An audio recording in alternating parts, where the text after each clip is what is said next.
வாயில இருக்கிற இன்ஃபெக்ஷனால ஸ்பெர்முடைய குவாலிட்டியும் கவுண்ட்டும் குறையுமா? இதை தாங்க இந்த ஸ்டடியில கண்டுபிடிக்க ட்ரை பண்ணியிருக்காங்க. இதோட ரிசல்ட்ஸ் உங்களுக்கே கொஞ்சம் ஷாக்கிங்கா இருக்கலாம். கன்சீவ் ஆனு நினைக்கிற எல்லா கப்புள்ஸும், ஜென்ரலா எல்லா மென்னும் இந்த வீடியோவை ஸ்கிப் பண்ணாம பாருங்க. இந்த ஸ்டடியில நம்ம வாயில இருக்கிற இன்ஃபெக்ஷன் எப்படி sperm count and quality affect பண்ணுதுன்னு 2 மெக்கானிசம் சொல்றாங்க. நம்பர் 1, நம்ம வாயிலையோ ஈர்லையோ ரொம்ப நாளா இன்ஃபெக்ஷன் இருக்கும்போது இதுதான் ரத்தத்துல கலந்து பாடி ஃபுல்லா டிராவல் ஆகுது. இந்த பாக்டீரியா போய் நம்ம செமினல் ஃப்ளூயிட்லயும் டெபாசிட் ஆயிருது. இதுதான் பாக்டீரியோஸ்பெர்மியான ஒரு கண்டிஷனை உருவாக்குது. இதுதான் ஸ்பெர்ம் உடைய குவாலிட்டியும் கவுண்ட்டையும் குறைக்குதுன்னு சொல்றாங்க.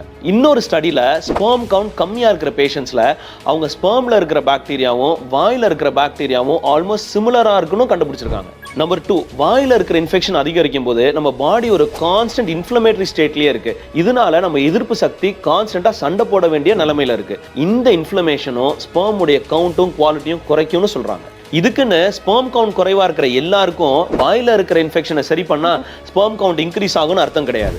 ஸ்பெர்ம் கவுண்ட் கம்மியா இருக்கிறதுக்கு பல காரணங்கள் இருக்கு. அதுல வாயில இருக்கிற இன்ஃபெக்ஷனும் ஒரு காரணம்ன்றது தான் இந்த ஸ்டடியில ப்ரூவ் பண்ண ட்ரை பண்ணியிருக்காங்க. நம்ம வாயில இருக்கிற இன்ஃபெக்ஷன் வாயில மட்டும் தங்கிறது இல்ல, உடம்பு ஃபுல்லா டிராவல் ஆகி உடம்புல பல பிரச்சனைகளையும் உருவாக்குது. ஏன் ஃபர்டிலிட்டியை கூட அஃபெக்ட் பண்றதுக்கு சான்ஸ் இருக்கு.